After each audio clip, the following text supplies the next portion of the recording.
সুমনের বাড়ির ৩ তলার ঘর। একদিন সকালে সুমন আর কবিতার মধ্যে কোনো বিষয় নিয়ে কথা কাটাকাটি হতে থাকে। কথা কাটাকাটির এক পর্যায়ে সুমন অত্যন্ত উত্তেজিত হয়ে ওঠে। হাতে তুলে নেয় টেবিলের উপর রাখা ফল কাটার নতুন ধারালো ছুরি। উন্মত্তের মতো এগিয়ে যেতে থাকে নিজের স্ত্রী কবিতার দিকে। কবিতা সুমনের এমন ভয়ানক মূর্তি দেখে ভীষণ ভয় পেয়ে বলে, এই সুমন, কি করতে চাইছো? সুমন, সুমন, পাগলামি ভালো লাগছে না আমার। সরে যাও, আমি চলে যাচ্ছি। আমি চলে যাব। করো না, ছেড়ে দাও আমাকে, আমাকে ছেড়ে দাও।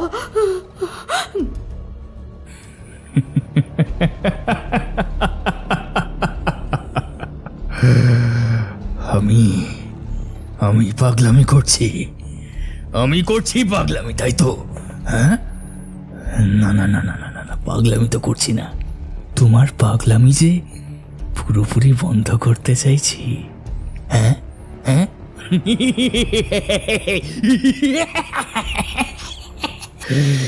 ভয়ঙ্কর বিশ্রী বিকট হাসি হাসে সুমন। কবিতার চোখে মুখে মৃত্যুকে কাছ থেকে দেখার ভয় আর বিভৎসতা ফুটে উঠেছে। উস্কো খুস্কো চুল এক হাত দিয়ে সরাতে সরাতে পেছন দিকে হাঁটতে হাঁটতে আর বেঁচে থাকার জন্য শেষ চেষ্টা করছে কবিতা। সুমনের রক্তবর্ণ চোখ কোটর থেকে ঠিকরে বেরিয়ে শেষবার পর্যবেক্ষণ করে নিচ্ছে নিজের স্ত্রীর জীবন্ত শরীর। সদ্য কিছুদিন আগে কেনা ল্যাম্পশেডটা কবিতার না দেখে পিছু হাঁটার কারণে হাত লেগে পড়ে গেল মাটিতে। দেওয়ালে টাঙানো নিজেদের বিয়ের সিঁদুরদানের ছবিটা খুলে নিয়ে সুমনের দিকে ছুঁড়ে মারতে যাবে এমন সময় কবিতার পরিচিত আদুরে নরম হাতটা শক্ত ঠান্ডা একটা ছুরি ঢুকিয়ে দিল ওর পেটে। ফিনকি দিয়ে রক্ত ছড়িয়ে পড়ল চারিদিকে। কবিতার লাল রঙের শাড়ির সাথে লাল রক্ত মিশে গিয়ে শাড়িটাকে আরো লালচে করে তুলল। মেঝে ভর্তি হয়ে গেল রক্তে। একবার ছুরির আঘাত করে থামল না সুমন, বারবার নানা জায়গায় আঘাত করতে লাগলো। ছিটকে ছিটকে রক্ত ওর গালে চোখে মুখে লাগলো। কবিতার মুখ দিয়ে রক্ত বেরিয়ে মেয়েটা নেতিয়ে পড়ল মাটিতে। নিজের রক্তাক্ত হাতটা সুমনের কলার পর্যন্ত উঠিয়ে হয়তো আঘাত করতে চাইল শেষবারের মতো, কিন্তু জীবন দেবতা তাকে আর সময় দিলেন না। কবিতার নিথর দেহ পড়ে রইল মাটিতে।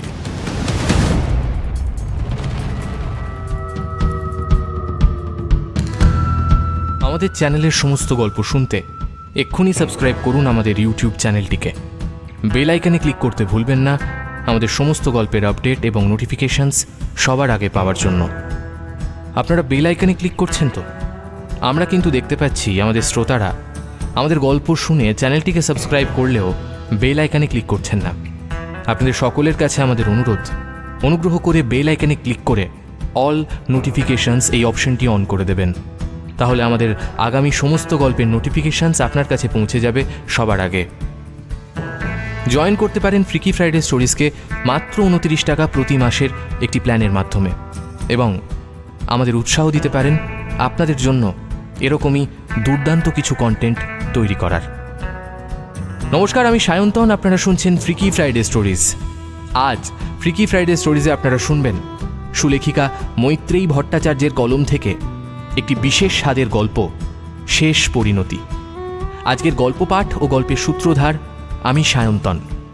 শুনতে থাকুন ফ্রিকি ফ্রাইডে স্টোরিজের আজকের বিশেষ নিবেদন, মৈত্রেয়ী ভট্টাচার্যের লেখা শেষ পরিণতি।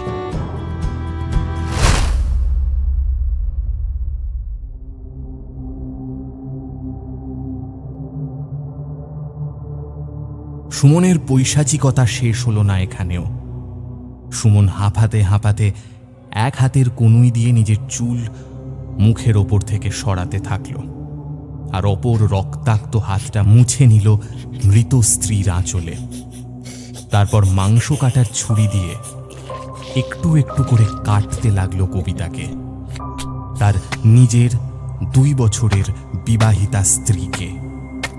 পাশে রাখা মিউজিক সিস্টেমটা অন করে সিগারেট আফটার সেক্স ব্যান্ডের গান শুনতে শুনতে কাটতে লাগলো ছোট ছোট টুকরো করে। প্রথমে খুর চালিয়ে মাথার চুল কামিয়ে দিল, গায়ের থেকে সব কাপড় খুলে শরীরটাকে 3টে বড় ভাগে বিভক্ত করল। সেই বড় ভাগ থেকে একে একে ছোট আরো ছোট ভাগ করতে করতে পেরিয়ে গেল কয়েক ঘন্টা। এর মাঝে একবার কলিং বেল বেজে উঠল। তাড়াতাড়ি ঘর থেকে শার্ট বদলে হাত ধুয়ে বারান্দায় এসে বলল, কে?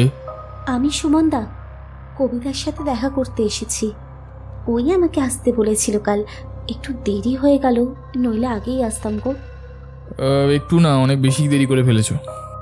কবিতা তো সকাল সকালই বেরিয়ে গেছে ওই 108 শিব মন্দিরে পুজো দিতে, আর ফোনটাও ফেলে গেছে এখানে। যদিও বলেছে কালকে চলে আসবে, ওর মানতের পুজো তো।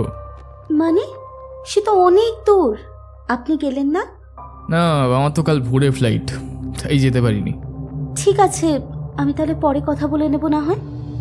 সুমন ফিরে এসে আবার পুরনো রক্তমাখা শার্টটা পরে কাজে লেগে পড়ল। স্ত্রীকে টুকরো করার কাজ। কি পৈশাচিক!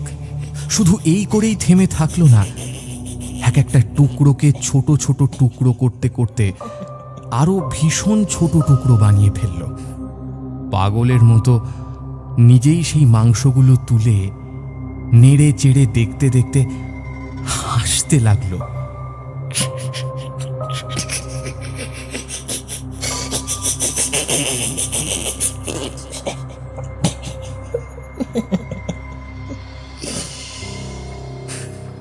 এমন কাজ কোনো পিশাচের পক্ষেই করা সম্ভব তা নিশ্চিত করে বলা যায়। এরপর এখানে ওখানে ছড়িয়ে থাকা জমাট বাঁধা রক্ত অত্যন্ত পরিষ্কারভাবে ধুয়ে নতুন কেনা রুম ফ্রেশনারের পুরো বোতলটা ছড়িয়ে গোটা ঘর থেকে পূর্ববর্তী খুনের গন্ধ মেটাতে চাইল। তার খুব শান্তি লাগছে আজ, যেন বিরাট কোনো কর্মযজ্ঞ শেষ করে এসেছে। এখন আর কবিতাকে ওর নাম দিয়ে পরিচয় দেওয়ার দরকার নেই। এখন শুধুমাত্রই সে মাংস, না মাংসের টুকরো। আনন্দে আত্মহারা হয় সে। এবার সে নিজের মতো করে জীবন কাটাতে পারবে। তার আগে কিছু কাজ বাকি আছে, সেগুলো করে নেওয়া দরকার। কবিতার শাড়ি ব্লাউজ মারা যাওয়ার পর খুলে পাশে রেখেছিল। খুব যত্ন করে অনেক সময় নিয়ে সেগুলো বেশি করে সাবান গুঁড়ো মিশিয়ে কাচল। জিনিসপত্র যত কম ফেলতে হয় ততই তো ভালো, প্রমাণ থাকবে না কিছু।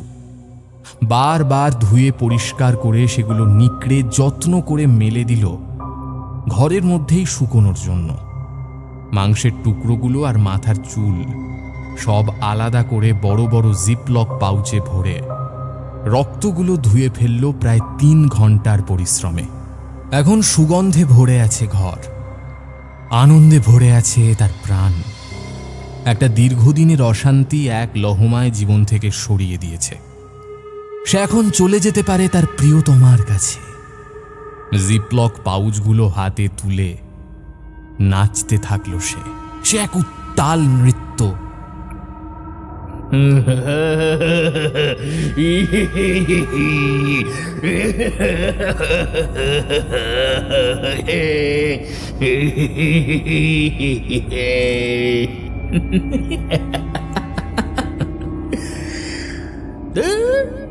এইভাবে হচ্ছে না, হচ্ছে না এইভাবে। একটু গান আর ওয়াইন না হলে চলে? একের পর এক গানে উন্মত্তের মতো নাচতে থাকলো আর নেশা করতে লাগলো। সকাল গড়িয়ে দুপুর, দুপুর গড়িয়ে সন্ধ্যা থেকে রাত্রি নেমে এলো। শুকিয়ে যাওয়া কাপড় ভাঁজ করে আলমারিতে রেখে দিল সুমন। হাতের কাজ শেষে সিগারেট ফুঁকতে ফুঁকতে একা মনেই বলল, আহা, আজকের খবরটা যদি পিউকে দিতে পারতাম। কিন্তু না, আজ রাতে কোনো ভুল করা যাবে না। কোনো ফোন, কোনো কেউ আজ না। পরে সব জানাজানি হলে পুলিশ ফোন ট্র্যাক করতে পারে। যদি সব ধরা পড়ে যায় তবে তো পিউও ফেঁসে যাবে না। ও তো অপেক্ষা করছে ওর জন্য। না না না না না না না না, কোনো ভুল করা যাবে না। হ্যাঁ, যাই হোক, পরে সারা জীবন তো আছেই কথা বলার জন্য। কিন্তু ওই যে একটা বড় সাইজের মানুষ, নাকি 4টে পাউচে ভর্তি। হো হো করে একা নিজের মনেই হাসতে থাকে সুমন। এই রূপ দেখলে কেউ বলবেই না ও শিক্ষিত উচ্চ বংশের একটা ছেলে। কেউ বলবে না এমন নরপিশাচের একটা ভদ্র নিরীহ রূপ আছে। পরদিন খুব ভোরে মাংসের টুকরোগুলো নিয়ে বাড়ি থেকে বেরিয়ে একটু দূরের একটা ভাগাড়ে যায়। চারপাশে কেউ তাকে দেখছে কিনা ভালো করে পর্যবেক্ষণ করে নেওয়ার পর মাংস ভর্তি পাউচগুলো, মাথার চুলের পাউচটা, কবিতার শরীরের প্রতিটা টুকরো গিয়ে পড়ল নোংরার মধ্যে। ফেলে দিল রুম ফ্রেশনারের খালি বোতলটাও। খুব ভালো করে কাজটা করার পর আরেকবার দেখে নিল চারপাশটা। সময় নষ্ট করে না সে। একটা পারফেক্ট ক্রাইম ঘটে গেছে এই ভোর রাতে। একটা ত্রুটিহীন ক্রাইমকে আল্টিমেট জায়গায় নিয়ে গেছে সে। ও ভাবলো কেউ দেখল না, কেউ জানল না, কোনো ভুল হলো না। অথচ জীবন থেকে কবিতা নামক মানুষটাকে আর সহ্য করতে হবে না। এই দিনটার অপেক্ষাতেই এত দিনও ছিল। বাড়িতে ফিরে এসে ফোন, ল্যাপটপ, নিজের যাবতীয় জিনিসপত্র নিয়ে কাজের বাহানায় বেরিয়ে গেল এয়ারপোর্টের দিকে। পরিচিত সকলকে বলে রেখেছে ওর আজকে ফ্লাইট, ও চলে যাবে জার্মানি। তাই আর কোনো সমস্যা নেই দেখে বেরিয়ে পড়ল এয়ারপোর্টের উদ্দেশ্যে। খুনকে আরো পারফেক্ট বানাতে কয়েকবার ফোন করে নিল কবিতার নাম্বারে।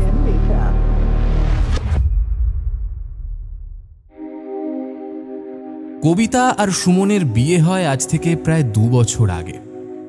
পারিবারিক সূত্রে আলাপের পর দুজনের বিয়ে প্রায় ঠিক করে ফেলার পর জানানো হয় সুমন আর কবিতাকে। কবিতার এতে কোনো সমস্যা ছিল না, কিন্তু সুমনের ছিল। সুমনের অনেক সমস্যা ছিল। সুমনের বাড়ির লোক অবশ্য জানতো সে কথা। তবুও সুমনের ভালোর কথা ভেবে ওর জন্য বিয়ের আয়োজন করে বাড়ির লোক। প্রাথমিকভাবে কিছু করার নেই দেখে আর ঠাম্মির শেষ ইচ্ছাকে সম্মান জানিয়ে তার দীর্ঘদিনের প্রেমিকা পিউকে জীবন থেকে বিদায় দিতে বাধ্য হয় সুমন। প্রথমে সব ভুলে রাজি হয়, ভাবে জীবন এমনই, মেনে নিতে হবে। কিন্তু পুরনো প্রেম বিয়ের পর আরো গাঢ় হয়। একসময় সে ভাবে কিছুদিন পর কবিতাকে সব বলে ডিভোর্স করে নিয়ে সুমন পুরো ব্যাপারটা থেকে বেরিয়ে আসতে পারবে। পিউয়ের সাথে নতুন শহরে নতুন করে সংসার করতে পারবে ও। কিন্তু কবিতা প্রচুর সুখ, আনন্দ, নতুন জীবন, নতুন মানুষদের পেয়ে ভালোবাসায় অন্ধ হয়ে যায়। সুমন কবিতাকে বারবার ওর আর পিউয়ের সম্পর্ক, ওদের ডিভোর্সের প্রসঙ্গ ইত্যাদি সব বারবার বলার চেষ্টা করেও কোনো লাভ হয়নি। কিছুই কবিতাকে বলে উঠতে পারেনি নিজের মুখে। ধীরে ধীরে ও পিউয়ের জন্য পাগল হয়ে উঠতে থাকে, আর কবিতার থেকে ততটাই দূরে সরে যেতে থাকে। একসময় কবিতাকে আর সহ্য করতে না পেরে ওর থেকে আর কোনো মুক্তির উপায় নেই দেখে কবিতাকে খুন করার পরিকল্পনা করতে থাকে সুমন। সুমন কোনোদিনই খারাপ মানুষ ছিল না, পরিস্থিতি ওকে খারাপ করেছে। ও তো চেয়েছিল বিয়ের সম্পর্ক থেকে বেরিয়ে আসতে, পারেনি। পরিবারের রোষের মুখে পড়তে চায়নি ও। রোডের ওপর দিয়ে তীব্র গতিবেগ নিয়ে গাড়ি চলার সময় ওর চোখ রেয়ার ভিউ মিররের ওপর যেতেই কিছু একটা দেখে ভয়ানক প্যানিকের মধ্যে স্টিয়ারিংয়ের ওপর থেকে কন্ট্রোল হারিয়ে ফেলে। সামনের আরেকটা গাড়ি একেবারে কাছে আসছে দেখেই সজোরে ব্রেক লাগায়। অপরদিকের গাড়িটাও সজোরে ব্রেক কষে। বিরাট ধাক্কা লাগতে লাগতে কোনোভাবে দুটো গাড়ি বেঁচে যায়। বড় সড়ো একটা দুর্ঘটনার হাত থেকে বেঁচে যায়। অপর গাড়ির ভদ্রলোক 2-4 কথা শুনিয়ে এগিয়ে যায়। তারপর একটু দূরে এগিয়ে আবার একবার গাড়ি থামায় সুমন। একটু আগে কি দেখলো? কবিতা। হ্যাঁ, সেই লাল শাড়িটা পরে কবিতা পেছনে বসে আছে। গতকাল রাতে যে শাড়িটা পরেছিল মারা যাওয়ার সময়, ওই শাড়িটা পরে রেয়ার ভিউ মিরর দিয়ে সুমনের দিকে তাকিয়ে থাকতে দেখে কবিতাকে। পেছন ফিরে কাউকে দেখতে না পেয়ে গাড়ি থেকে নেমে পেছনের সিটের দরজা খুলে ভালো করে চেক করে। ভীত গলায় কাঁপা কাঁপা স্বর নিয়ে নিজের মনেই বলে, এখানেই তো বসেছিল, কিন্তু কি করে? হ্যাঁ, আমি তো নিজের হাতে ওকে। হ্যাঁ, না না না না না না। গাড়ির ডিকি বক্সটা খুলে আরও একবার সবকিছু দেখে নেয়। তারপর হাঁপ ছেড়ে একটা দীর্ঘশ্বাস ফেলে একটা মুচকি হাসি হেসে মনে মনে ভাবে,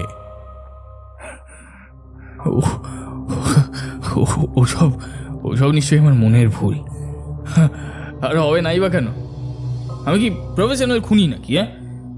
হ্যাঁ জানি, অনেক মাস ধরে প্ল্যান করে একটু একটু করে গুছিয়ে সবটা করেছি, কিন্তু না, এই আমার মনের ভুল। আমি একটু বেশিই ভাবছি সম্ভবত। আর আমার তো কোনো উপায় ছিল না, না কি বা করতাম আমি? পিউ সম্পর্কটা নিয়ে চাপ দিচ্ছিল, ও মানতে চাইছিল না, কষ্ট পাচ্ছিল বেচারি।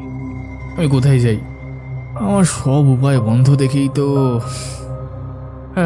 সে যাই হোক, এইসব নিয়ে না ভেবে নতুন জীবন নিয়ে যা কিছু পরিকল্পনা হবে সেটাতেই মন দেওয়া যাক।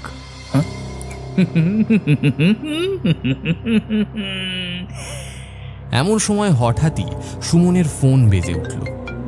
ওপরে কবিতার মায়ের ফোন নাম্বার ভেসে আসতেই গলা শুকিয়ে এলো ওর। যথাসম্ভব সংযত করে ফোন রিসিভ করল। হ্যালো মা, কেমন আছেন? কবিতার কোনো খোঁজ পাচ্ছি না, আজ 2 দিন হয়ে গেল। আমাকে যে মেয়ে দিনে 3 বার করে ফোন করে, সে 2 দিন ফোন করেনি। ওর কি শরীর খারাপ? খুব শান্ত আর ঠান্ডা গলায় সুমন মিথ্যেগুলো বলতে থাকে। ও তো বর্ধমানে পুজো দিতে গেছে, বলেছিল চলে আসবে, এসে আপনার কাছেই যাবে। আরে আপনি চিন্তা করবেন না কিছু। আর আমার তো আজই ফ্লাইট জার্মানির। আচ্ছা, কবিতা কিন্তু বাড়ি এলে আমায় একবার ফোন করতে বলবেন, ঠিক আছে? সে কি, আমার মেয়েটাকে একা ছেড়ে দিয়ে? ওকে খুঁজে পাচ্ছি না, ফোনে পাচ্ছি না, জেনেও তুমি চলে যাবে? আর তুমি যাবেই বা কেন? সে কি কথা? কিছুটা কথা কাটাকাটির পর কবিতার মা সন্দেহ করছে দেখে সুমন তৎক্ষণাৎ প্ল্যান বদলে ইন্ডিয়া থেকে না যাওয়ার কথা বলে। আচ্ছা ঠিক আছে, তাহলে আমি যাচ্ছি না আপনার মেয়ে না আসা পর্যন্ত। আর আমি যাচ্ছি পুলিশের কাছে। হ্যাঁ ঠিক আছে, আমি খোঁজ নিয়ে দেখছি। কট করে ফোনটা রেখে দেয় সুমন। উল্টো দিকের একটা চায়ের দোকান থেকে চা নিয়ে ভাবতে থাকে এই অবস্থা থেকে ও মুক্তি পাবে কিভাবে। এত কিছু করে শেষে ধরা তো আর পড়া যাবে না। এক চুমুক চা মুখে দিতেই ফোন বেজে ওঠে ওর। কি বিরক্তিকর! এই সময় আবার কে ফোন করে? ভাবনায় বুঁদ হয়ে থাকা সুমন আর ভালোভাবে তাকিয়ে দেখে না নাম্বারের দিকে। রিসিভ করে বলে, হ্যালো। উল্টো দিক থেকে ভীষণ করুণ, মায়ায় ভরা বহু পরিচিত একটা কণ্ঠস্বর ভেসে আসে। সুমন, আমি বাড়ি এসে গেছি, তুমি আসবে না? হাত থেকে ফোনটা স্লিপ করে পড়ে যায় সুমনের। ভাঁড় ভর্তি চাটা পাশের ডাস্টবিনে ফেলে দিয়ে ফোনটা তুলে নেয় সুমন। পাথরের সাথে ধাক্কা খেয়ে ফোনের স্ক্রিনটা একেবারে চুরমার হয়ে গেছে, একেবারে ডিসপ্লে অবধি ভেঙে গেছে। গায়ে দরদর করে ঘাম দিচ্ছে, এবার হাত পা কাঁপছে, বিপর্যস্ত লাগছে ওকে। চায়ের দোকানের লোকটা চা বানাতে বানাতে সেদিকে খানিকক্ষণ তাকিয়ে থেকে সুমনের বিচলিত অবস্থা পর্যবেক্ষণ করে। তারপর সুমনকে জিজ্ঞেস করে, বাবু শরীর ঠিক আছে আপনার? একটু জল খাইবেন, দিব? সুমন কোনো কথা বলে না, তাকায় না পর্যন্ত। ভেঙে যাওয়া ফোন কোনো রকমে হাতে তুলে নিয়ে প্রায় দৌড়তে থাকেও। ফোন নিয়ে কি যে কয় সারাদিন কে জানে। কি আশ্চর্য ঘটনা বাপু, বলো দেখি। সুমন চলে যাওয়ার পর দোকানি একা একা বলে। গাড়ির কাছে গিয়ে কয়েকবার দীর্ঘশ্বাস নেয় সুমন। গাড়ি থেকে জলের বোতলটা বের করে একটু জল খেয়ে নিয়ে গাড়ির ভেতরটা আবার চেয়ে দেখে নেয়। সত্যিই কবিতা নেই তো গাড়ির মধ্যে।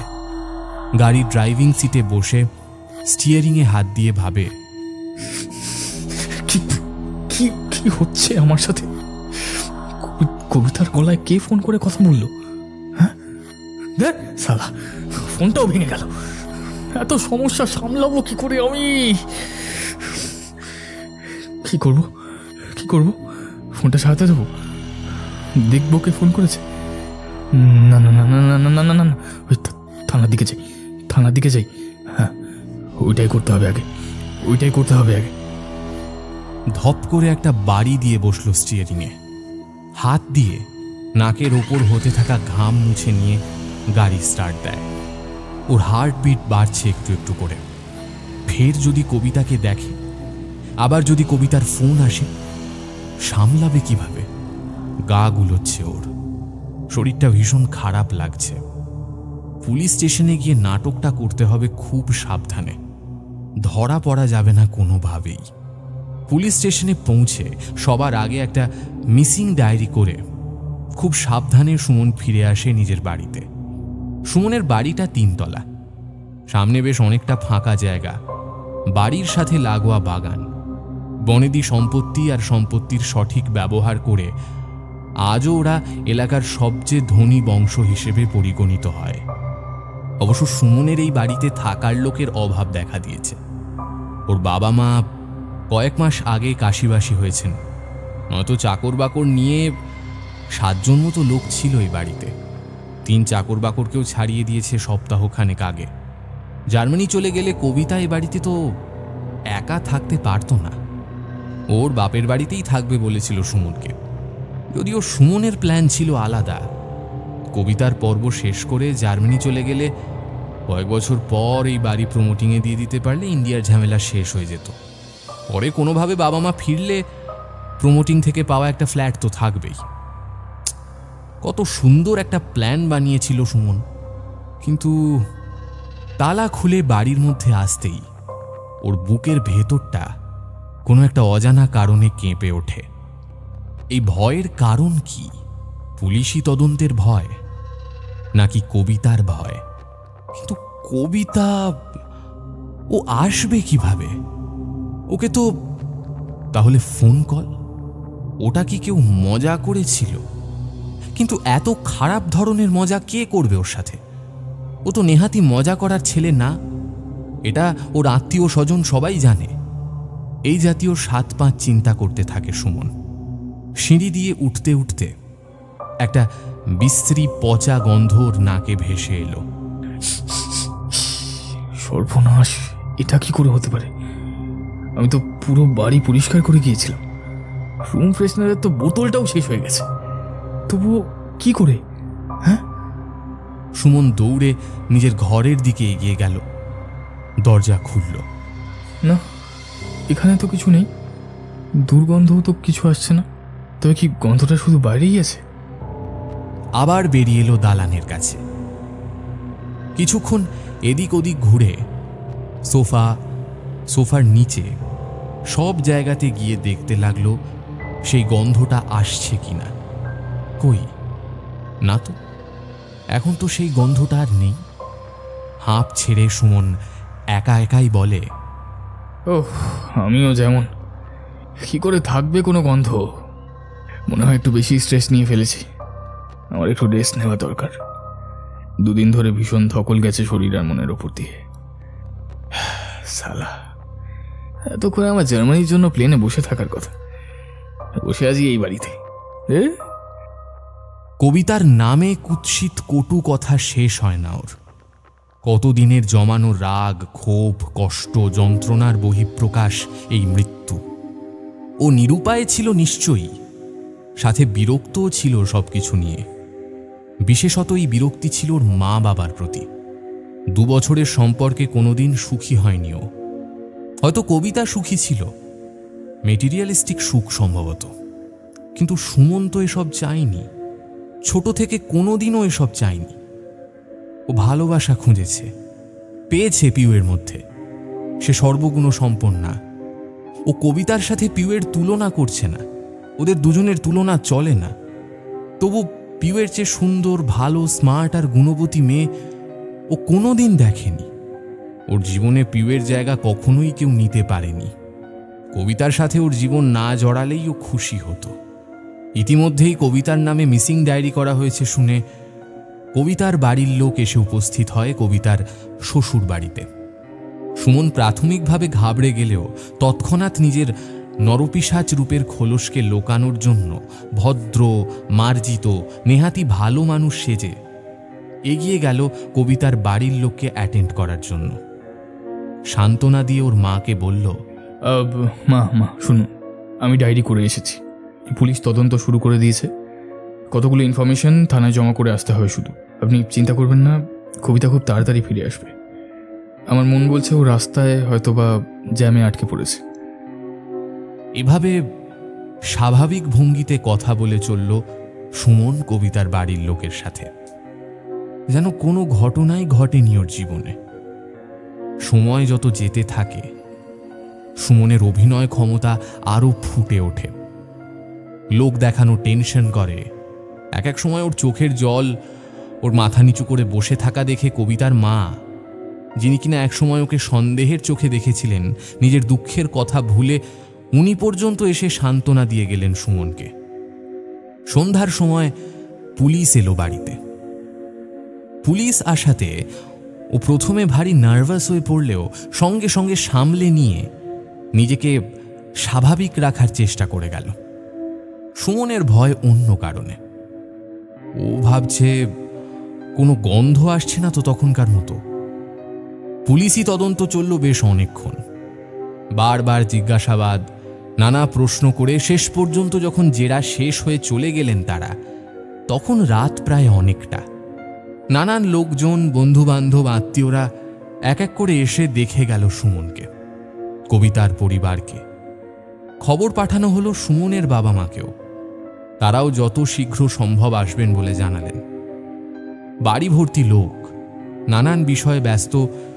সুমনের সকালের পর থেকে এখনো পর্যন্ত কবিতাকে নিয়ে কোনো অস্বাভাবিকতা লক্ষ্য হলো না। কোনো গন্ধ, কোনো ছায়ামূর্তি, কিচ্ছু না। ওর যে বিশ্বাস ছিল যা কিছু অস্বাভাবিক ঘটছে তা ওর মনের ভুল, সেই বিশ্বাস আরও গভীর হল। বাড়ির কেউ নিখোঁজ হলে যেমন স্বাভাবিক চিত্র দেখা যায়, লোকজনের কান্নাকাটি, দুশ্চিন্তাময় পরিবেশ, ঠিক তেমন একটা চলচ্চিত্র চলছিল ওর বাড়িতে। মাঝে মাঝে ভাবে আর নিজের মনে বলে, এখন জার্মানির ফ্লাইটটায় থাকলে কত ভালোই না হতো। এইসব মরা কান্না অ্যাটলিস্ট কাঁদতে হতো না। ধুর, ওই মহিলার ফোনটা তখন যে কেন ধরতে গেলাম। পিউয়ের সাথে দেখা করতে আরও বেশি দেরি হয়ে যাবে। কতদিন দেখিনি ওকে। সুমনের মধ্যে কোনো অনুশোচনা নেই, কোনো ভয়, দুঃখ কাজ করছে না। ভেতরে ভেতরে সম্ভবত প্রাউড, যেন কোনো মস্ত বীরপুরুষের কাজ করেছে সে। একসময় রাত বাড়লে আত্মীয় স্বজনরা এক এক করে চলে যেতে থাকে। ধীরে ধীরে বাড়ি ফাঁকা হতে থাকে। প্রথম দিনের রাতে কেবল থেকে যায় কবিতার মা, ভাই আর ওর বাবা।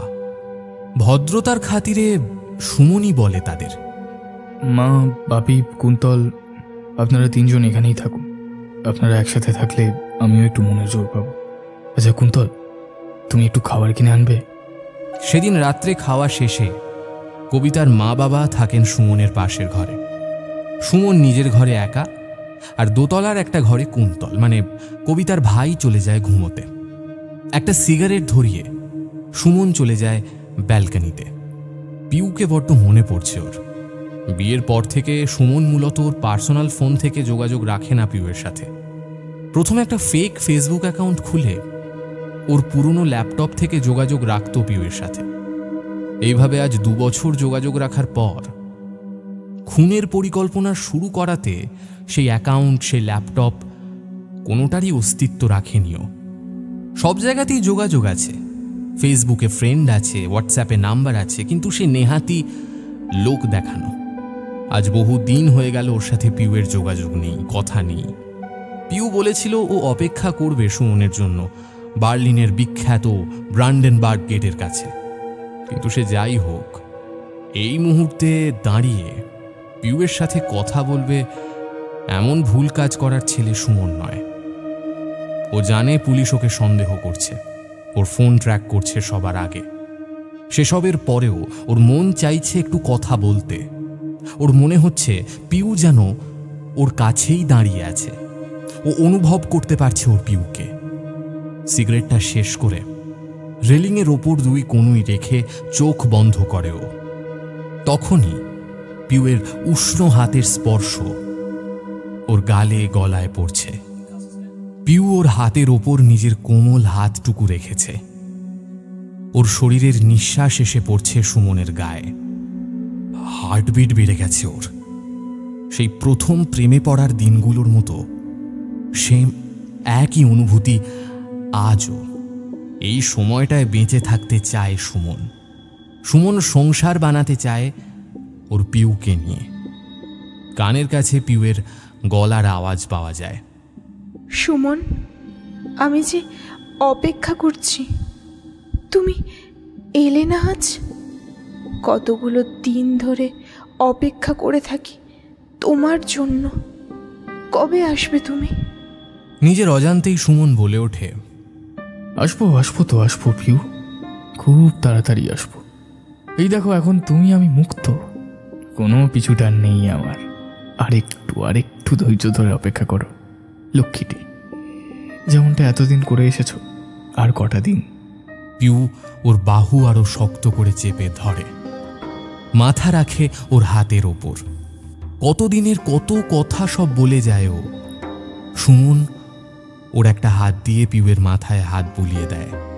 ওর সুন্দর স্নিগ্ধ চুলের ওপর হাত দিয়ে সামনের দিকের চুলগুলো কানের পাশে গুঁজে দেয়, ঠিক ওদের প্রথম দিনগুলোর মতো। পিউয়ের চোখ থেকে টপ টপ করে জল গড়িয়ে পড়ে। একটু একটু করে ভিজে যায় ওর জামা।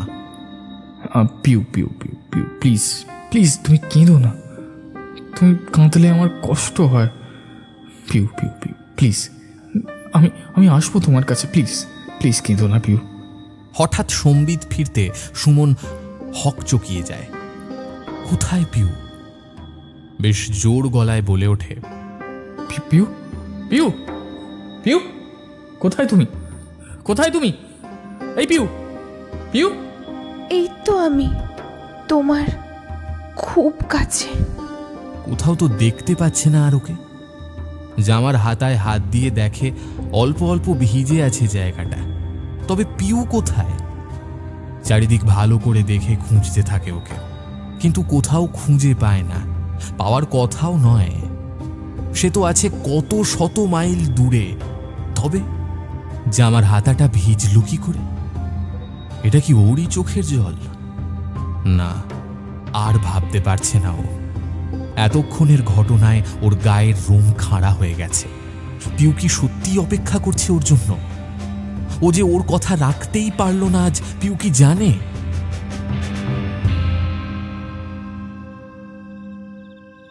নিজের বর্তমান জগতে ফিরে আসে সুমন। ঘরে চলে আসে। মনে মনে ভাবে যে করেই হোক এখান থেকে বেরোতে হবে। কিন্তু ও জানতো না ওর জন্য আরো বড় চমক অপেক্ষা করেছিল। একটা ছোট সবুজ নাইট ল্যাম্প জ্বলা ঘরের মধ্যে প্রবেশ করতেই সুমনের চোখ যায় ওর বিছানার দিকে। ভীষণ একটা চিৎকার করে দূরে ছিটকে যায়। তুমি তুমি কবিতা! সেই লাল শাড়িটা পরে বিছানার উপর বসে আছে কবিতার মতো একটা অবয়ব। অন্ধকার সবুজ আলোয় ভালো করে বোঝা যায় না লাল রং। ওর চোখে মুখে গলায় অসংখ্য আঘাতের চিহ্ন। সবুজ আলোয় আরো বিভৎস লাগছে ওকে। খোলা চুল কিছুটা সামনের দিকে এসে পড়েছে, তাতে সামনের একটা চোখ ঢেকে গেছে। ঘাটটা বাঁদিকে হেলিয়ে দিয়ে কবিতা বসে আছে সুমনের দিকে চেয়ে। ওর হাতে গলায় মুখের ক্ষতস্থান থেকে রক্ত বেরোচ্ছে। চোখ দিয়ে টপ টপ করে জল গড়িয়ে পড়ছে ওর। অল্প আলোতেও তা বেশ ভালো রকম বুঝতে পারা যায়। আমাকে মেরে দিলে তুমি সুমন। তোমাকে তো আমি ভালোবাসতাম। আমার জীবনের প্রথম পুরুষ হিসাবে তোমাকে সর্বোচ্চভাবে ভালোবেসেছিলাম আমি। কোনো দিন কিচ্ছু চাইনি আমি তোমার থেকে। দিনের পর দিন তোমার ভালোবাসা না পাওয়ার পরও তোমার পিউয়ের প্রতি দুর্বলতা আছে জেনেও তোমাকে ভালোবাসতাম আমি। তুমি বললে কত দূরে চলে যেতেও পারতাম আমি, কিন্তু এসব কিছুই করলে না। আমাকে তুমি তোমার জীবনে চাও না একবারও মুখ ফুটে বললে না তুমি। টুকরো টুকরো করে খুন করলে আমাকে। কেন করলে? কেন করলে এমনটা সুমন? কেন? খুব করুণ সুরে মায়া ভরা গলায় প্রশ্নগুলো করে কবিতা। ঠিক তার পর মুহূর্তেই ওর রূপ বদলে যায় এক পলকে। ঠিক যেমনভাবে রূপ বদলে ভালো মানুষ সেজে ওর বাড়ির লোকের কাছে এসে দাঁড়িয়েছিল একটু আগে, ওই রকম বদলে যাওয়ার রূপ দেখতে পেল সুমন। কুৎসিত কর্কশ ভারী একটা গলায় অত্যন্ত রাগান্বিত হয়ে কবিতা গলা উঁচিয়ে বলে ওঠে, কিন্তু আমি এবার যে শেষ করব তোমাকে। আমার ভালোবাসার এই প্রতিদান দিলে তুমি। এত যন্ত্রণা দিয়ে মারলি আমাকে, এত। এবার তোকেও মরতে হবে। দেখ এবার তোর আমি কি অবস্থা করি। ছেড়ে দাও আমাকে, ছেড়ে দাও please please please please please please please. আমার খুব ভুল হয়ে গেছে, খুব ভুল হয়ে গেছে আমার। ছেড়ে দাও আমাকে প্লিজ। এই দেখো দেখো দেখো দেখো দেখো দেখো, তুমি তুমি তো একসময় আমাকে খুব ভালোবাসতে। হ্যাঁ কি কি বাসতে তো? হ্যাঁ বাসতে দাও। প্লিজ ছেড়ে দাও, প্লিজ প্লিজ প্লিজ ছেড়ে দাও, প্লিজ ছেড়ে দাও, please please please please please. কখনো না। এই বলে মাটিতে নেমে পড়ে কবিতা। কবিতার এই অস্বাভাবিক রূপ দেখে প্রচন্ড ভয় পেয়ে যায় সুমন। পাগলের মতো চিৎকার করতে থাকে ঘরের মধ্যে। নিজের দুহাত দিয়ে নিজের মুখ ঢেকে ঘরের কোণার দিকে সরে বসে পড়ে সুমন। পাগলের মতো বাঁচানোর আর্জি জানাতে থাকে। ওর চিৎকার শুনে কবিতার মা, বাবা, ভাই দৌড়ে ছুটে আসে সুমনের ঘরে। জোরে জোরে ধাক্কা দিতে থাকে ওর ঘরের দরজায়। সুমন সাহস নিয়ে দরজা খুলতে গিয়ে দেখে দরজার সামনে সেই বিভৎস মুখ নিয়ে দাঁড়িয়ে আছে কবিতা। ও হাসছে ওর পরিণতি দেখে। বাইরে থেকে সবাই ধাক্কা দিতে থাকে। সুমনদা, সুমনদা, সুমনদা দরজা খোলো। কি হয়েছে তোমার?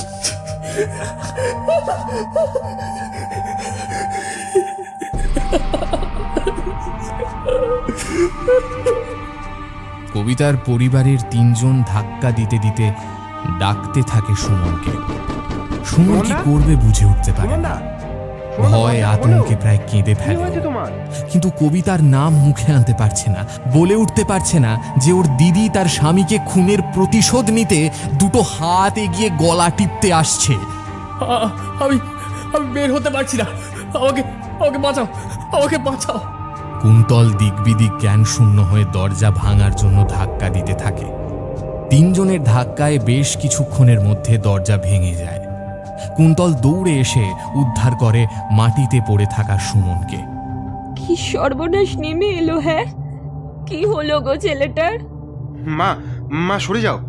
সুমনদা অজ্ঞান হয়ে গেছে, জল নিয়ে আসো একটু। ছেলেটাকে আগে বিছানায় নিয়ে চলো। হঠাৎ করে কি হলো বলো তো? সুমনকে তুলে ধরে কবিতার বাবা আর কুন্তল বিছানায় শুইয়ে দেয়। চোখে মুখে জলের ছিটে দিয়ে কয়েকবার ডাকার পর, সুমনদা, সুমনদা, সুমনদা শুনতে পাচ্ছ? সুমন বাবা, চোখ খোলো। এই কি রে, ডাক্তারকে ফোন করবি নাকি? দাঁড়াও, বুঝতে পারছি না তো, হঠাৎ চিৎকার করলো কেন? নিশ্চয়ই খারাপ স্বপ্ন দেখেছে। কবিতার কথা ভাবছে নিশ্চয়ই। আহারে বেচারা ছেলেটা। হায় রে, সবটুকু যদি কবিতার মা জানতো, যদি জানতো ওর মেয়েকে কি নির্মমভাবে হত্যা করেছে এই ছেলেটা, যদি জানতো নিজের খুনের বদলা নিতে মরিয়া হয়ে রয়েছে ওর মেয়ে, একটা নরপিশাচের প্রতি মায়া থাকাটা পাপ। সুমন এতক্ষণে চোখ মেলে। চোখ মেলে চাইতেই চমকে উঠে বসে পড়ে সুমন।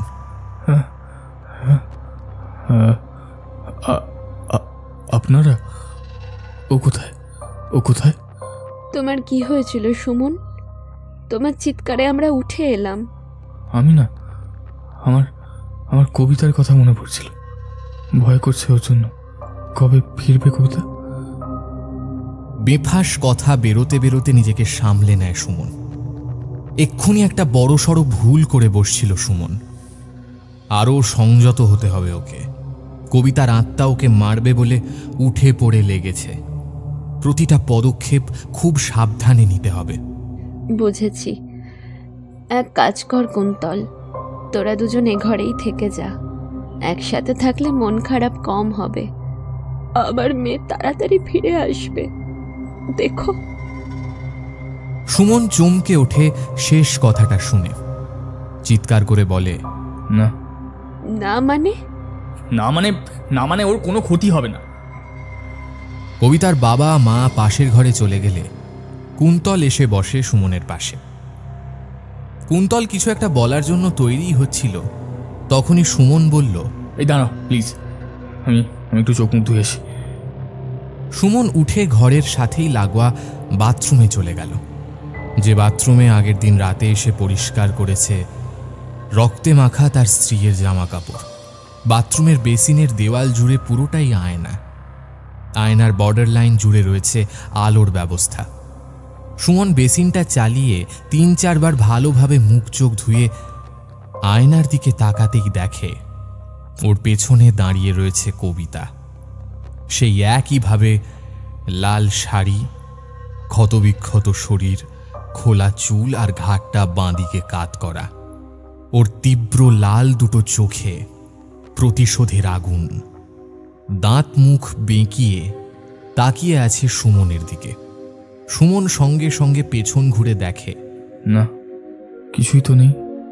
সুমন হাত মুছতে মুছতে বেরিয়ে আসে বাথরুম থেকে। তারপর দুজনে খানিকক্ষণ কবিতার ব্যাপারেই কথাবার্তা বলার পর শুয়ে পড়ে। কিন্তু ঘুম আসে না কুন্তল আর সুমনের। কোনো কারণে ঘরের তাপমাত্রা ভীষণ ঠান্ডা হয়ে গেছে। খুব শীত করছে ওদের। এই সুমনদা, এই তোমাদের এই ঘরটা কি এমনই ঠান্ডা নাকি? এই বেশ শীত করছে কিন্তু। বেশ ঠান্ডা। যতটা অল্পে কথা শেষ করা যায় ততটাই কথা বলবে এখন থেকে। কথা বেশি বললে যদি বেফাঁস কিছু বেরিয়ে যায়। দুজনেই চাদর মুড়ি দিয়ে শুয়ে থাকে। সুমনের আবারও মনে হয় পিউয়ের কথা। বিগত কয়েক মাস যাবৎ ওর পিউকে মনে পড়ে খুব বেশি করে।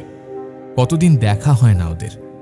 মনে মনে পিউকে উদ্দেশ্য করে বলে, আর মাত্র কটা দিন পিউ, অপেক্ষা করো, আমি আসছি তোমার কাছে। তোমার সাথে ঘুরে দেখব সারা শহর। ডিসেম্বরের বরফে আমরা ঘুরতে যাব।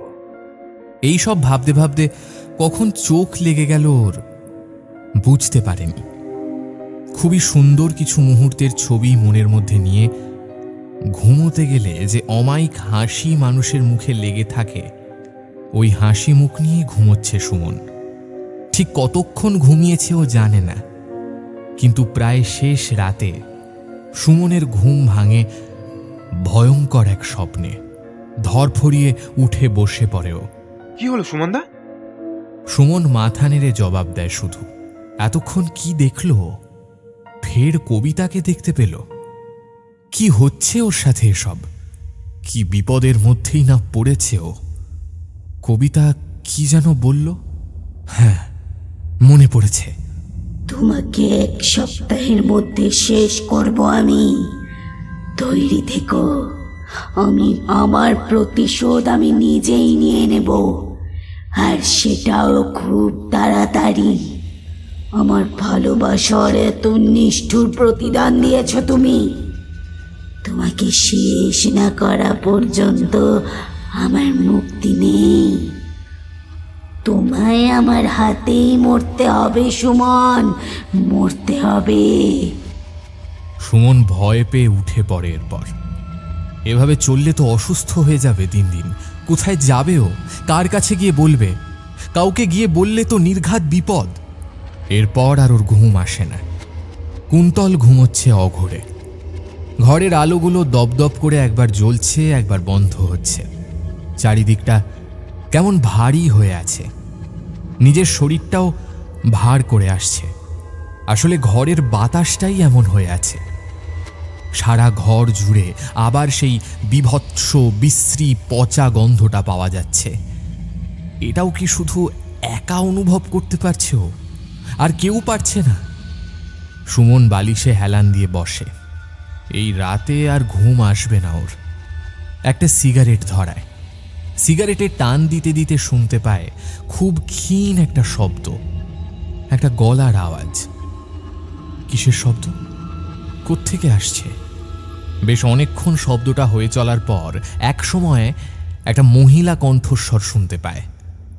কবিতার মায়ের গলার স্বর। পাশের ঘর থেকে ওর মা একটা বেড়ালকে তাড়াচ্ছেন। কি রে, যা যা যা যা যা যা এখান থেকে যা। বেড়ালটা ক্রমাগত ডেকে যাচ্ছে একই করুণ সুরে। বারবার সরিয়ে দিলেও আবার সুর করছে। শেষটায় বিরক্ত হয়ে উঠে ব্যালকানিতে গিয়ে দাঁড়ায় সুমন। কুন্তলও আসে ওর সাথে। ব্যালকানিতে বেরিয়ে দেখে পাশের ঘরের জানলার উঁচু সারসি থেকে একটা বেড়াল ক্রমাগত ডেকে যাচ্ছে। সুমন আর কুন্তলকে দেখে সবুজ জলজলে চোখ নিয়ে তাকায় ওদের দিকে। অমন পরিবেশে দাঁড়িয়ে ওই দৃষ্টি যে কোনো মানুষের মেরুদণ্ড দিয়ে ঠান্ডা স্রোত বইয়ে নিয়ে যাওয়ার জন্য যথেষ্ট। ওদের দেখেই বেড়ালটা কিছুক্ষণ স্থির হয়ে তাকিয়ে থাকে, তারপর এক লাফ দিয়ে দূরে মিশে যায় অন্ধকারে। আর একবারও দেখা যায় না তাকে। কুন্তল বলে, এমন বিপদের দিনে হতচ্ছাড়ার জায়গা পায়নি, শেষে কিনা এই বাড়িতে কাঁদতে এসেছে। আরে বাদ দাও, ও অবলা জীব, ও আর কি বোঝে। পুরো ঘটনায় বেশ খানিকক্ষণের জন্য ওর মন ভার হয়ে থাকে। সেই রাতে আর ঘুম আসে না ওদের। কুন্তল না বুঝলেও সুমন ভালোই রিলেট করতে পারে প্রতিটা ঘটনা। স্বাভাবিক থাকতে আর মাথা থেকে সব ঘটনা বের করতে একের পর এক সিগারেট জ্বালাতে থাকে সুমন। এই সুমনদা, এত সিগারেট খেও না। জানি টেনশন হচ্ছে, কিন্তু এভাবে খেলে শরীর খারাপ করবে। সেই রাতে আর ঘুম আসে না দুজনের। পরদিন সকালে পুলিশ ফের আসে বাড়ির সব লোকের সাথে আলাদা আলাদাভাবে কথা বলার জন্য। পুরো বাড়ি সার্চ করা হয়। পুলিশকে বেশ ভালোভাবেই গুছিয়ে গুছিয়ে মিথ্যে বলে চলে সুমন। শেষে পুলিশ চলে যাওয়ার সময় শুধু কবিতার মা কাঁদতে কাঁদতে বলে, আপনাদের তদন্ত কত দূর বলুন তো? কোনো কিছু পেয়েছেন আদৌ? বারবার শুধু আমাদের জেরা করে আমাদের বাড়ি সার্চ করে যাচ্ছেন। আমাদের মেয়েটার কোনো খোঁজ দিতে পারেন কি? আমরা সর্বোচ্চ চেষ্টা চালাচ্ছি। আমাদেরও তো কিছু নিয়ম কানুন আছে, কোনো খবর পেলেই জানাবো। পুলিশ হেঁটে বেরিয়ে যায় বাড়ি থেকে। সারাদিন এদিক ওদিক খোঁজ খবর চালায় কুন্তল আর ওর বাবা। শুধু সুমন পেট ব্যথার দোহাই দেখিয়ে থেকে যায় বাড়িতে। শুধু শুধু গাড়ির তেল পুড়িয়ে নিজের শরীরকে কষ্ট দিয়ে গুরুত্বহীন একটা কাজ করতে যাওয়ার কোনো কারণ নেই বলে মনে করে ও। বিকেলের দিকে সবাই ফিরে আসে বাড়িতে। সন্ধ্যার মধ্যে সুমনের বাবা মাও এসে পড়ে তাদের বাড়ি। বাড়ি ভর্তি লোক। সুমনের বাবা মা দুজনেই ঘটনার আকস্মিকতায় বেশ আঘাত পেলেন। নিজেদের অনুপস্থিতির জন্য বারে বারে মাপ চাইলেন কবিতার মা বাবার কাছে। নেহাতি ভদ্রলোক ওনারা। সুমন ভাবে, যাকে যাক, ভালোই হলো, অন্তত একাই ভুতুরে পরিবেশে থাকতে হবে না। মায়ের কোলে মাথা রেখে মাটিতে বসে থাকে সুমন। পরিবারের সবাই মিলে যখন নানাবিধ আলোচনায় ব্যস্ত, তখন সুমন দেখে ওর মায়ের ঠিক উল্টো দিকের সোফায় বসে আছে কবিতা। একই বেশে এসে বসেছে, কেবল সেই ঠান্ডা দৃষ্টি নিয়ে তাকিয়ে আছে সুমনের দিকে। সুমন বড় বড় চোখ করে দেখতে থাকে কবিতার দিকে। সে ভাবে, কি হবে এবার? কবিতাকে সবাইকে বলে দেবে ওর সাথে আমি কি কি করেছি। সুমনের সম্বিত ফেরে মায়ের টোকায়, কি রে, উত্তর দিলি না যে? হ্যাঁ হ্যাঁ, কি হু হু করছিস? আমি বলছি কবিতা আগে কোনোদিন এমন করেছে? বাড়ি আসেনি বা এমন কিছু? না না, এমন আগে হয়নি কোনোদিন। বেশ অনেকক্ষণ কথা বলার পর যখন সুমন দেখল কেউ কবিতার নাম করছে না, ও বুঝল মেয়েটা শুধু তার সাথেই কমিউনিকেট করছে। সুমন স্থির দৃষ্টিতে তাকিয়ে থাকে কবিতার দিকে। অন্যদিকে স্থির দৃষ্টিতে তাকিয়ে আছে দেখে ওর মা বলে, কি রে, কি দেখছিস? হ্যাঁ, না কিছু না। কবিতার কথা মনে পড়ছে? কষ্ট পাস না বাবা, চলে আসবে। ভগবান আমাদের প্রতি এত নিষ্ঠুর হবেন না, দেখিস। সুমনের মা সবাইকে সান্ত্বনা দিয়ে বলেন, আগের রাতের অভিজ্ঞতার পর থেকে সুমন আর একা থাকার সাহস পায় না, বাড়ির লোকজনের কারোর সাথে থাকতে চায়। সুমনদা ট্রমাটাইজড হয়ে পড়েছে আবারও। ওর মতো ভালো মানুষের জীবনের সাথে এমনটা না হলেও পারত। একবার ডাক্তারের কাছে নিয়ে গেলে ভালো হতো। ওষুধ ঠিক মতো খাচ্ছিস বাবা? সুমন কোনো উত্তর দেয় না। ওর মাথা ভার হয়ে এসেছে, বুকের ভেতরটা মোচড় দিয়ে উঠছে, কি যেন বলতে চেয়েও বলে উঠতে পারছে না। এমনটা কেন হচ্ছে ওর? শরীরটা আনচান করতে শুরু করেছে।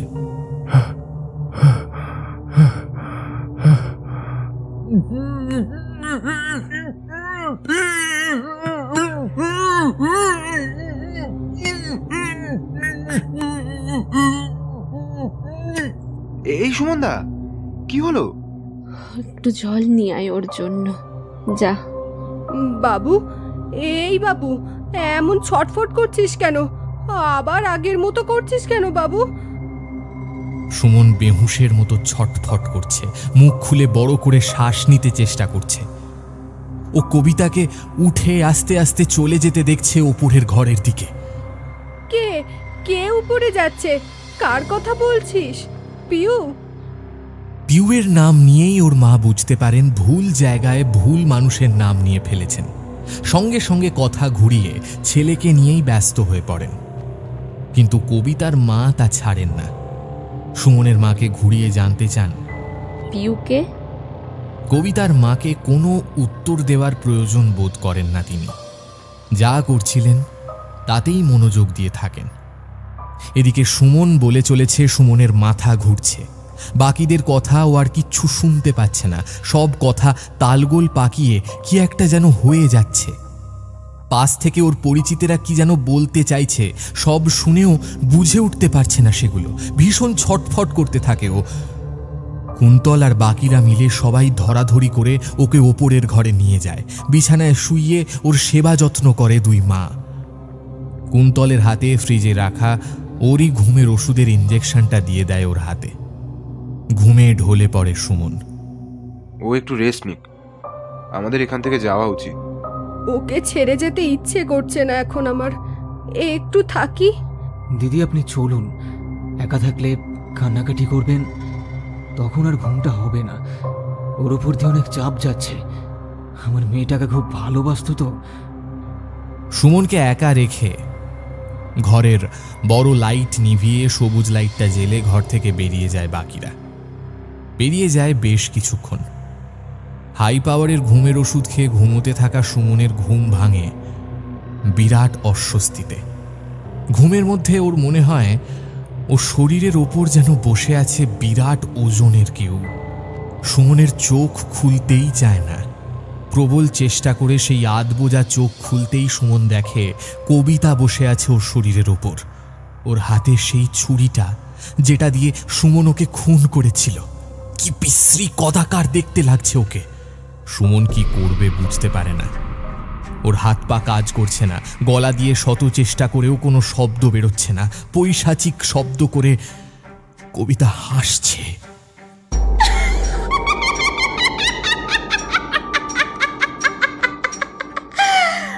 তোকে এবার মরতেই হবে সুমন, পারবি না তুই বাঁচতে।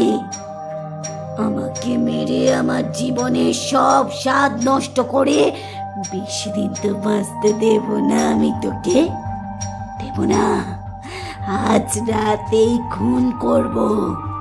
আমার শেষ আকুতি মিনতিটা যেমন তোর কানে যায়নি, তখন তোর কোনো শব্দ বাড়ির কেউ শুনতে আসবে না সুমন, কেউ না। সুমনের শরীর কাজ করছে না। ও বুঝতে পারছে ওর চিৎকার করা দরকার, ওর এখান থেকে পালিয়ে যাওয়া দরকার। সুমন এসবের কিছুই করতে পারছে না। কবিতা হিংস্র বাঘের মতো ওকে আক্রমণ করতে এগিয়ে আসছে। শরীরের সব শক্তি কাজে লাগিয়ে সুমন দুবার পাল্টি খেয়ে বিছানা থেকে পড়ে যায় মাটিতে, যেখান থেকে উঠে দাঁড়ানোর কোনো ক্ষমতা নেই ওর। এই ইনজেকশনটা নেওয়ার পর ওর কোনো জ্ঞান থাকে না, ঘন্টার পর ঘন্টা শুধু ঘুমোতে থাকে। আর আজ যেখানে ওর দোরগোড়ায় মৃত্যু স্বয়ং দাঁড়িয়ে আছে, ওকে বাঁচার জন্য সর্বোচ্চ পর্যায়ে যেতে হবে, যে করেই হোক ওকে যেতে হবে ঘরের বাইরে পর্যন্ত। সুমন উঠতে পারে না, বসে বসে একটু একটু করে পেছন দিকে যেতে থাকে শুধু। সুমন যত পিছু হটতে থাকে, কবিতা তত ওর দিকে এগোতে থাকে। সুমনের চোখ মুখ দিয়ে ঘাম ঝরে পড়ছে। ঘুমের ঘোর আগের চেয়ে একটু কাটলেও শরীরের জোর ফেরেনি। ঘরের মধ্যে কবিতা ছাড়াও আর একজনের অবয়ব দেখতে পাচ্ছে আলমারির কাছে। কে ওটা? এত চেনা চেনা লাগছে কেন? পিউ। হ্যাঁ, ওটা তো পিউ দাঁড়িয়ে আছে ঘরের এক কোনায়। চোখ দিয়ে জল গড়িয়ে পড়ছে ওর। সুমন পিউয়ের দিকে তাকিয়ে ভাবে, কিন্তু পিউ কাঁদছে কেন? পিউ কি আসবে না আমায় বাঁচাতে? এত দূরে দাঁড়িয়ে আছো কেন তুমি? হ্যাঁ, আমাকে মেরে ফেলবে কবিতা। তার আগে আমাকে বাঁচাও, আমাকে বাঁচাও। আর কেউ না আসুক, তুমি অন্তত এসো, তোমার জন্য আমি খুন করেছি। আমার শরীর আর সায় দিচ্ছে না, সবুজ আলোতে চারিদিক ভরে আছে। সুমনের মাথা ঘুরছে নাকি ও ভুল দেখছে? ঘরের সবুজ আলো বারবার জ্বলছে, নিভছে। বাইরে বৃষ্টি শুরু হয়েছে। সুমন একটু একটু করে সরে যাচ্ছে পেছনের দিকে। পিউকে দূরে সরতে সরতে আবছা লাগছে ওর। পিউয়ের দিক থেকে চোখ সরে আসতেই আবার কবিতার ভয়ঙ্কর রূপটা দেখতে পাচ্ছে ও। একটু একটু করে সরতে সরতে ব্যালকনির দরজার কাছে এসে পিঠ ঠেকে যায় ওর। দরজাটা কেবল বন্ধ থাকায় একেবারে খুলে যায় সামান্য ধাক্কায়। কবিতা আরো এগিয়ে আসছে ওর কাছে, ছুরিটা সামনে রেখে এগিয়ে যাচ্ছে ওর দিকে। এমন সময় শুনতে পায় ব্যালকনির ঠিক নিচে একতলার বাগান থেকে ওর নাম ধরে ডাকছে ওর বহুদিনের পরিচিত একটা গলার স্বর। সুমন, এদিকে তাকাও। সুমন, তাকাও আমার দিকে। চলে এসো সুমন, আমি অপেক্ষা করছি তোমার জন্য। বারবার সুমনের মনে হয় নিচে দাঁড়িয়ে পিউ ওকে ডাকছে, ওর কাছে আসার জন্য আকুতি জানাচ্ছে। পিউ ওর অপেক্ষা করার কথা বলছে। আগের বারের মতো ভুল সুমন করবে না। 4 বছর আগে পিউ যখন জার্মানিতে চলে গেছিল, সেবার সুমন যেতে পারেনি ওর সাথে। ইন্ডিয়ার মাল্টিন্যাশনাল কোম্পানি সুমনের জার্মানির পোস্টিংটা মঞ্জুর করেনি তখন। সুমন ওকে অপেক্ষা করতে বলেছে। দীর্ঘদিনের এই দূরত্ব পিউ মেনে নিতে পারেনি।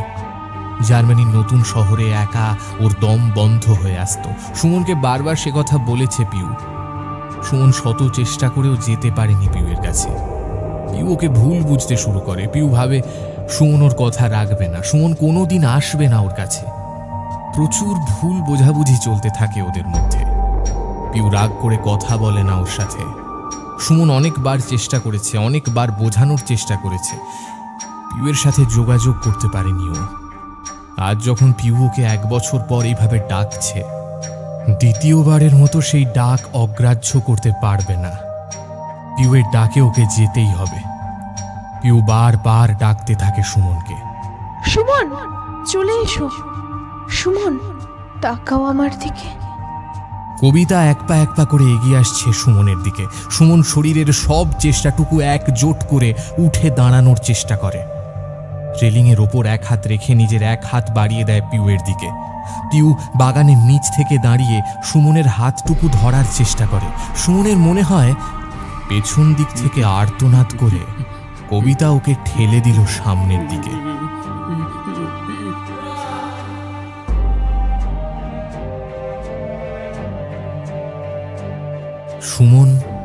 নিজেকে সামলে রাখতে পারে না। প্রচণ্ড জোরে আওয়াজ হয় বাগানের দিক থেকে। সুমন 3 তলার বারান্দা থেকে পড়ে যায় বাগানে। বাগানের একটা ইটের উপর পড়ে মাথাটা থেঁতলে যায় ওর। মাথার ভেতরের ঘিলু রক্তের সাথে মিশে ছিটকে যায় চারিদিকে। সাথে সাথে মারা যায় সুমন। বাগানের দিক থেকে প্রচণ্ড আওয়াজ পেয়ে দৌড়ে বেরিয়ে আসে বাড়ির বাকি লোকজনেরা। চারপাশ খোঁজাখুঁজির পর সুমনের রক্তাক্ত ক্ষতবিক্ষত শরীরটা পাওয়া যায় ওর ঘরের নিচের বাগান থেকে। কান্নায় ভেঙে পড়ে ওর পরিবার। বাবু,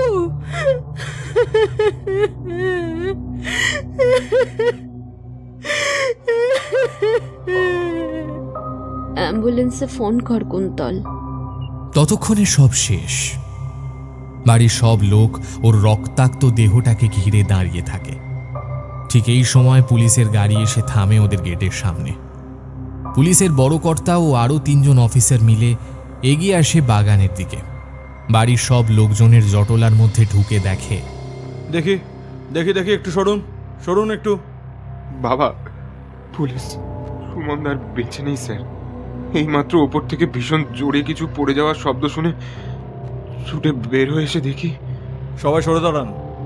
অফিসার হালদার, আপনি তদন্তের কাজ শুরু করুন, আর দেখবেন বডিতে যেন কেউ হাত না দেয়। স্যার, আমাদের দেরি হয়ে গেল আসতে, নইলে ব্যাটাকে। আপনাদের ছেলে পড়ে যায়নি, সুইসাইড করেছে, অন্তত প্রাথমিক অনুমান তাই বলছে। আর এটাও বলে রাখি, আপনার ছেলে একজন মানসিক ভারসাম্যহীন খুনি। ওখানে উপস্থিত প্রত্যেকে অবাক হয়ে যায় এই খুনি তকমাটা শুনে। খুনি? আমার মেয়ে কোথায়? কি সব বলছেন আপনারা? এই কি গো, আমাদের মেয়েটার খবর দিচ্ছেন না কেন ওনারা? দেখুন, সব স্পষ্ট করে বলুন। আমাদের মেয়েটাকে পাওয়া যাচ্ছে না। আমাদের জামাই মারা গেছে, আর এর মধ্যে আপনারা এসে গেছেন। আর শুধু আসেননি, যা ইচ্ছে তাই বলে যাচ্ছেন। শুনুন, যা ইচ্ছা তাই বলে যাওয়া আমাদের কাজ নয়, আর সেটা করবো না বলেই এত দেরি। এত ইচ্ছা করেছিল অনেক আগেই। কাল আপনাদের এখান থেকে যাওয়ার পর এক ছেলে হন্তদন্ত হয়ে আসে আমাদের থানায়। বাবু, বলছি আমাকে বড় বাবুর সঙ্গে একবারটি দেখা করতে দিন। হ্যাঁ, আসুন, বসুন, বলুন কি বলতে চান। বাবু, বড় ভয় করছিল, এমনটা আগে কোনোদিন দেখিনি তো। ভয় পাবার কোনো দরকার নেই, আপনি বলুন। বাবু, আমি গরিব মানুষ, ওই সামনের ভাগারটায় সাফাই কর্মী আমি। বাবু, সেদিন একটা ঘটনা দেখে আমি ভীষণ ভয় পেয়ে গেছি। কি দেখলেন? এক শার্ট প্যান্ট পরা লোক গাড়ি নিয়ে ভোর ভোর ঢুকে এলো ভাগাড়ে। একটা শার্ট প্যান্ট পরা লোক কেন যে এই নোংরার মধ্যে এলো তা বুঝতে না পেরে আমি পুড়ে দাঁড়িয়ে রইলাম। কিছুক্ষণ পর দেখি কয়েকটা প্যাকেট ছুঁড়ে ওই নোংরার মধ্যে ফেলে দিয়ে লোকটা চলে গেল। আমি ভাবলাম এমন সময় লোকটা কি করতে এসেছে এখানে, আর কি ফেলে দিয়ে গেল ওদিকে।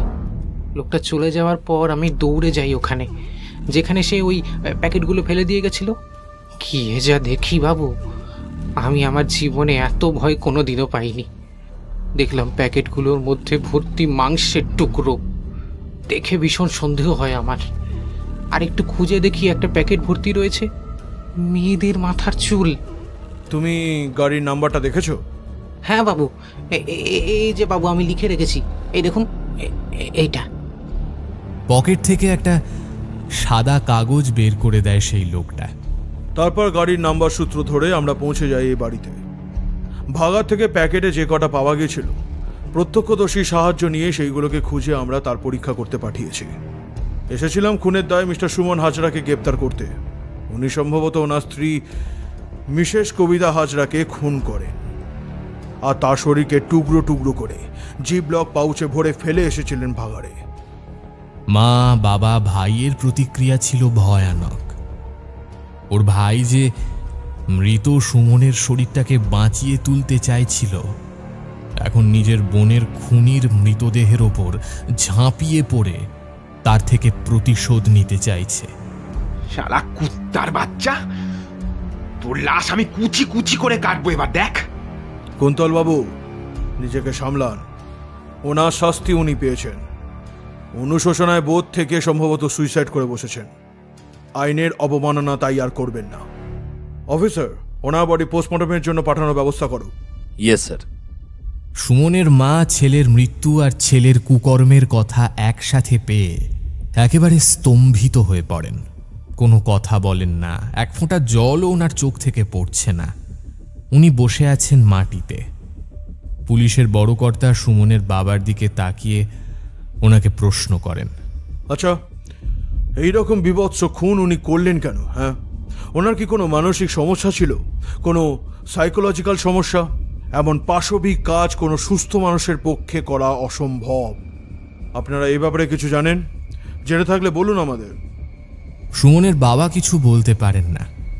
বেশ খানিকক্ষণ একইভাবে দাঁড়িয়ে কেঁদে ফেলেন উনি। পুলিশ আবার জানতে চায়, দেখুন মিস্টার হাজরা, আমি জানি আপনার মনে অবস্থা এখন কেমন, কিন্তু আমারও কোনো উপায় নেই। সুমনবাবুর ব্যাপারে যা জানেন তা বলে দিন আমাকে। নিজেকে সামলে নিয়ে ভদ্রলোক বলেন, বছর 6 আগের কথা। একটি মেয়ের সাথে পরিচয় ছিল সুমনের। মেয়েটির নাম ছিল পিউ মুখার্জি। ওরা একই মাল্টিন্যাশনাল কোম্পানিতে কাজ করত। সম্পর্কে 2 বছরের মাথায় কাজের সূত্রে পিউকে যেতে হয় কোম্পানির জার্মান ব্রাঞ্চে। তখন একসাথে সুমনেরও যাওয়ার কথা ছিল। পিউ আর সুমন দুজনকে খুব ভালোবাসত। ওদের একসাথে সেটেল করারও প্ল্যান ছিল, কিন্তু সেই সময় সুমনের যাওয়া ক্যান্সেল হয়ে যায়। সুমনের জায়গায় যায় কোম্পানির অন্য একটি মেম্বার। পরে সুমনের যাওয়ার কথা থাকলেও শুনেছিলাম পিউ ততদিনে ডিপ্রেশনে চলে গিয়েছিল কোনো কারণে। প্রায়শই দুজনের কথা কাটাকাটি হতে থাকতো। সুমনকে বারবার ওর কাছে যাওয়ার জন্য বলতে থাকতো। এমন একদিন রাতে সবাই ডিনার টেবিলে বসেছি, একসাথে সবাই খাওয়া শুরু করেছি। সুমনের কাছে একদিন একটা ফোন আসে। হ্যালো মিস্টার হাজরা, প্রীতি ম্যাম জার্মানি থেকে ফোন করেছিলেন, আপনাকে জানাতে বললেন মিস পিউ মুখার্জি নিজের হাউস বিল্ডিং এর ব্যালকনি থেকে ঝাঁপ দিয়ে সুইসাইড করেছেন 1 ঘন্টা আগে। 4 বছর আগে মেয়েটা সেখানে সুইসাইড করে। তারপর থেকে সুমন অসুস্থ হয়ে পড়ে। সুমনকে প্রচুর ডাক্তার দেখানো হয়, ট্রিটমেন্ট করানো হয়, কিন্তু ওর মনের মধ্যে জমে থাকা একটি কথা বিশ্বাসে পরিণত হয়। ও বিশ্বাস করতে থাকে যে পিউ ওর জন্য অপেক্ষা করছে বার্লিনে। অনেকবার টিকিটও কেটেছিল, যাওয়ার চেষ্টাও করত। এভাবে বছর খানেক চলার পর ও ট্রিটমেন্টের মধ্যে থাকতে থাকতে সুস্থ হয়ে ওঠে। আমরা ওর লোনলিনেস কাটানোর জন্য ওর ইচ্ছে অনুসারে ওর বিয়ের বন্দোবস্ত করি। বিশ্বাস করুন, আমরা জোর করিনি, ওর নিজের ইচ্ছাতেই সব হয়েছে। এই কথাগুলো তো জানতাম না আমরা। সুমন সুস্থ হয়ে গেছে দেখে এই চ্যাপ্টার শেষ হয়ে গেছে ভেবেছিলাম। মনে হয়েছিল এক সময় যে ঘটনা ঘটেছিল তার কিছুই যেন নতুন সম্পর্কের ওপর প্রভাব না ফেলে। আর সত্যি বলতে পাগল ছেলের পাগলামির কথা শুনে কোনো বাবা যে তার মেয়ের হাত দেবেন না, সে কথা আমরা বিলক্ষণ জানতাম। দোষ যদি বলেন একে, তবে দোষ ছেলেটাই আর থাকলো না যেখানে, সেখানে আর দোষ কোন? এতটা সত্যি লুকিয়ে ভীষণ অন্যায় করেছেন আপনারা। কিন্তু ডাক্তার যে বলেছিল ওষুধের মধ্যে থাকলে এই সমস্যা আর ফিরে আসবে না, তাহলে কি ওষুধ খেত না? তাই হবে নিশ্চয়ই। ফের কান্নায় ভেঙে পড়ে গোটা পরিবার। পুলিশের বড় কর্তা এদিক ওদিক তদন্তের কাজে হাত লাগান। আচ্ছা, জায়গাটা একটু ছেড়ে দিন, এখানে কোনো জিনিসে হাত দেবেন না। তদন্ত শেষ হওয়া না পর্যন্ত এখান থেকে কেউ ছেড়ে যাবেন না। ওপরে যে রুমে উনি ছিলেন সেই ঘরটাও লক থাকবে যতদিন না আমরা খুলব। সুমনের মাকে ধরে ধরে নিয়ে যাওয়া হয় ড্রয়িং রুমে। একে একে সবাই ঘরের ভেতর যেতে থাকে। যে কজন প্রতিবেশী শব্দ শুনে জটলা দেখে এসেছিলেন সবাই চলে যান ধীরে ধীরে। পুলিশ নিজের কাজ শুরু করে। শুধু কুন্তল কোনো কিছুর একটা অমোঘ টানে বেশ খানিক্ষণ থেকে যায় ঘটনাস্থলে। সর্বহারা লাগে ওর। দিদির খুনিকে নিজের হাতে শাস্তি দিতে চায় ও। ওর ছোটবেলার সাথী ওর দিদিকে আর কখনো দেখতে পাবে না ও। আচ্ছা, মারা যাওয়ার সময় ওর কি একবার ওর বাড়ির লোককে, ওর ভাইকে ওর দেখতে ইচ্ছে করেছিল? ওর সাথে শেষ দেখাটুকু করার মতো অবস্থা রাখেনি এই জানোয়ারটা। একটা পাগল, একটা নরপিশাচ। ভগবান ওকে নরকেও ঠাঁই দেবেন না। ওর সাথে যা হয়েছে একেবারেই উচিত হয়েছে। ওর দিদি থাকলে সেও ঠিক এইভাবেই প্রতিশোধ নিতে চাইতো। প্রতিশোধ, প্রতিশোধ শব্দটা মাথায় আসতেই ওর মনটা ব্যাকুল হয়ে গেল। অবিরত গড়িয়ে চলা চোখের জল মুছে চারিদিক খুঁজতে লাগলো। কিন্তু কি খুঁজছে ও? ওর মনে হচ্ছে কেউ যেন ওকে ডাকছে নিজের করুণ দৃষ্টি দিয়ে। না, কাউকে খুঁজে পায় না সুমন। আকাশ কালো করে এসেছে। তীব্র শব্দে বাজ পড়ল। এবার বাড়ির ভেতরের দিকে যাওয়া দরকার। এই সময় কি একবার মনে হতে কুন্তল পেছনে ঘুরে তাকায় সুমনের ঘরের ব্যালকনির দিকে। বৃষ্টি পড়তে শুরু করেছে এবার। বৃষ্টির জলের ঝাপটায় চোখ বন্ধ হয়ে আসে। তার মধ্যেও দেখে ওর দিদি কবিতা নিজের ঘরের ব্যালকনিতে দাঁড়িয়ে আছে, একটা লাল শাড়ি পরে। নিজের ভাইয়ের দিকে চেয়ে আছে একটা করুণ মায়া ভরা মুখ নিয়ে। কি বিভৎস কবিতার মুখ! চারিদিকে ক্ষতবিক্ষত, ধারালো অস্ত্রের দাগ, যেন কেউ নির্মমভাবে বারবার আঘাত করেছে ওর সুন্দর শান্ত মুখের মধ্যে। কতটা নির্মম হলে এমন করা সম্ভব? কুন্তল প্রচণ্ড ভয় পায় ওর দিদির মুখ দেখে। বৃষ্টির জলে ভিজে যাওয়া শরীরটাকে উপেক্ষা করে হাঁটু মুড়ে বসে পড়ে বাগানে। জীবনের যত দুঃখ, যত ক্ষোভ, দিদির প্রতি যাবতীয় যত ভালোবাসা কান্নার জল হয়ে গড়িয়ে পড়তে থাকে মুখ বেয়ে। বৃষ্টির জলের সাথে মিশে যায় তার অশ্রু। দূর থেকে পড়ে থাকে শুধু শব্দ, শুধু আর্তনাদ।